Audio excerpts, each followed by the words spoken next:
În numele Tatălui și al Fiului și al Sfântului Duh, Preacuvioase Părinte Stareți, Preacuvioși Părinți, frați, iubiți credincioși și credincioase,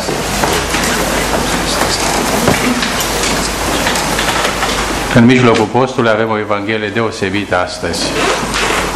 Da, este vorba de un om bogat. E a treia pericopă de la Luca, care s-a citit de câteva săptămâni, în care se vorbește iarăși despre un bogat. Astăzi e vorba de un bogat mai aparte, că este un dregător. Adică, am spune noi, este un om care lucrează în de stat sau chiar funcționar public. Un om care se laudă pe sine sau are părere despre sine, are convingerea sa că el este lucrător al poruncilor. Și această convingere de bun credincios îl apropie de Mântuitorul și se adresează Mântuitorului cu cuvântul bun. La această afirmație că este bun, la această constatare că cel din fața lor, Iisus Hristos, este bun, vine un răspuns care cumva în logica interioară, în logica retorică dată de Mântuitorul, esența afirmației că este bun este redată printr-o întrebare. Numai Domnul Dumnezeu este bun. Cumva Iisus Hristos se prezintă, se arată sau se sugerează pe sine în fața trecătorului că El este Dumnezeu. De aici îl întreabă pe acest trecător: cunoști poruncile? Să nu fii desfrânat, să nu faci mărturii mincinoase sau să aduci mărturii mincinoase, să nu furi, să cinstești pe tatăl tău și pe mama ta. Toate, în esență, porunci ale decalugului pe care acest tânăr le lucra. Cumva acest dregător credea în Împărăția lui Dumnezeu. Cu toate acestea, cuvântul care vine de la Dumnezeu arată o diferență substanțială de valoare în relație cu viața creștină. Pentru că era foarte bogat și pentru că și-a lipise întreaga existență de averea sa, Mântuitorul îi cere să renunțe la bogăția sa, ca să fie cu adevărat lucrător al poruncilor, că poruncile trebuie și e normal să meargă toate spre iubire și de aceea un lucru material care devine preocupare fundamentală a vieții oprește lucrarea iubirii. De aceea îi sugerează acestui dregător să lase averea sa.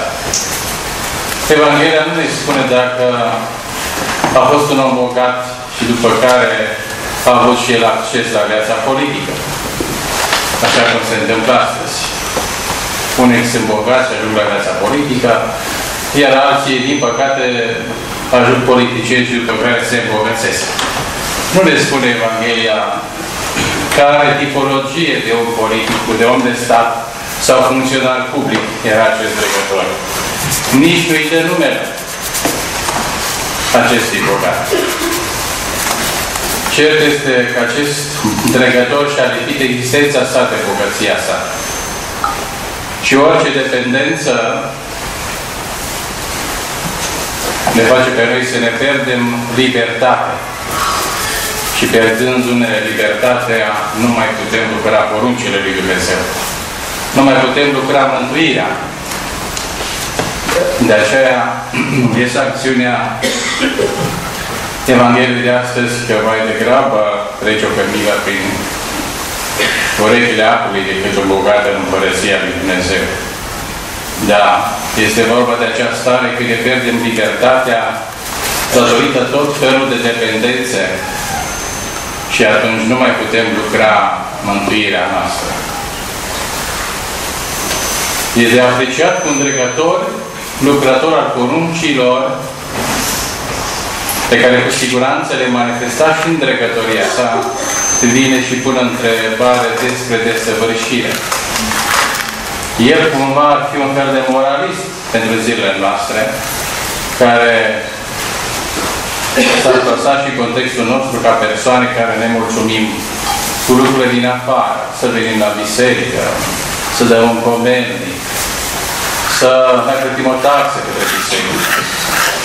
Dar în esență avem tot felul de dependențe care ne limitează sau ne îngrădesc libertatea. De aceea, prima constatare a pericopei de astăzi e că Evanghelia nu vrea liber. Liber, întâi de toate, pentru Dumnezeu și apoi pentru noi. Pentru mântuirea noastră. Dumnezeu vrea această întâietate în viața noastră. Dacă Dumnezeu nu este sau nu ocupă locul principal în viața noastră, nu ocupă niciunul. Și aceasta este o prima iară constatată în relație cu libertatea. Libertatea este o expresie în relație cu Dumnezeu când eu cred că singurul lucru sub soare de care am nevoie întâi Dumnezeu. Că Dumnezeu e întâiul lucru necesar și că toate celelalte sunt secundare în viață. Această libertate de a ne dări lui Dumnezeu ne cheamă Evanghelia. Ne cheamă cumva să ieșim din sinele nostru într-o civilizație a eului. Noi astăzi toți suntem numai în jurul eului nostru, a egoului nostru. Așa cum era cel dregător. Mântuitorul îi cere să iasă din sinele său, din egoismul său, să vindă averile, să le împartă săracilor, după care să slujească Evangheliei. A urma lui Iisus Hristos înseamnă a sluji Evanghelia, cu care se identifică Iisus Hristos. Nu-i cere să dea averea ca să cercească. Nu-i cere o parte din averea. Nu cere o fărâmă din averea asta. Ca să fii desăvârșit, ca să ai o libertate desăvârșită, ca să arăți că crezi cu adevărat în Dumnezeu, îi cere să dea tot. E un Dumnezeu total, Iisus Hristos. Vrea totul. Vrea totul, că vrea să fim noi liberi. Liberi pentru a iubi. Liberi pentru a ierta. Liberi pentru adevăr. Liberi pentru a tolera. Liberi pentru nu a marginaliza. Liberi pentru a nu categorizi. Și liberi totdeauna disponibil de a accepta și pe celălalt în spațiul existenței noastre. Ce greu lucru! Privim în jurul nostru o civilizație a eului în care eurile nu se mai întâlnesc unele cu celelalte, cărările între oameni se răresc, iar modul nostru de comunicare au devenit formale, tipiconale și societatea ea în sine se radicalizează spre un egoism egocentric. Evanghelia de astăzi ne cheamă să fim liberi ca să putem lucra mântuirea noastră. Evanghelia nu are problema cu bogăția. Nu are probleme cu lucrurile materiale. Căci ele au rostul lor în viață. Până și mântuirea sufletului o lucrăm prin trup. Până și mântuirea trupului și a sufletului le lucrăm împreună prin lucruri materiale. Nu este păcat a avea avere. Problema este cum întrebuințezi, cum divernisești averea ta, bogăția ta. Nu este păcat să bei vin. Este păcat să te înveți. Nu este păcat să mănânci. Este păcat să te îmbuibezi și să ai cămara plină și să nu te gândești la condiția de sărac, de cerșător, de neputincios, de copil minor orfan, de copii fără părinți. Dar atunci când ai cămara plină și bogăție pe masă, trebuie să te gândești și la condiția celorlalți. Aceasta ne cere Hristos. A ne gândi la condiția celuilalt, a relaționa cu ceilalți, a simpatiza cu ceilalți, pentru că nu suntem liberi. Liberi iarăși pentru a iubi. Liberi pentru adevăr. De aceea, iată, în mijlocul postului ne arată Hristos că nu e suficient doar să obligăm trupul la un post, ci să uităm iubirea. Să uităm de libertatea noastră față de Dumnezeu. De libertatea față de poruncile sale, de iubirea sa. Ne cheamă pe fiecare dintre noi. Ne cheamă să ne gândim și să analizăm conștiința noastră. Mai mult să reflectăm la noi înșine și mai puțin de a judeca, de a condamna. Să dacă ne vom lua după ceilalți din jur, s-ar putea că rămânem în afara căii spre Împărăția lui Dumnezeu.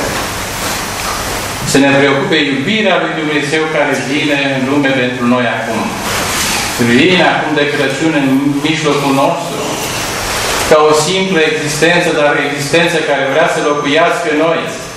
Și precum Maica Domnului l-a născut trupește, așa și noi în viața creștină, trebuie să-L naștem duhovnicește în suflet.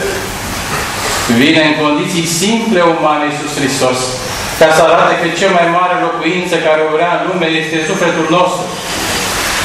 Vine de Crăciun cu Fiul Iisus și ne surprinde și ne uimește, dar vine să sălășuiască în sufletul nostru. Iubirea lui Hristos să ne dea fiecăruia puterea de a fi liber și mai ales puterea de a lucra cu dependențele, că ele ne limitează libertatea pentru a iubi, pentru a căuta adevărul și pentru a fi în adevăr. Mântuirea și taina lui Dumnezeu și lucrarea Împărăției lucrează continuu în viața noastră. Fie ca har lui Dumnezeu și puterea sa și iubirea sa să ne cuprinde pe noi toți. Că ne vrea pe fiecare în Împărăția sa.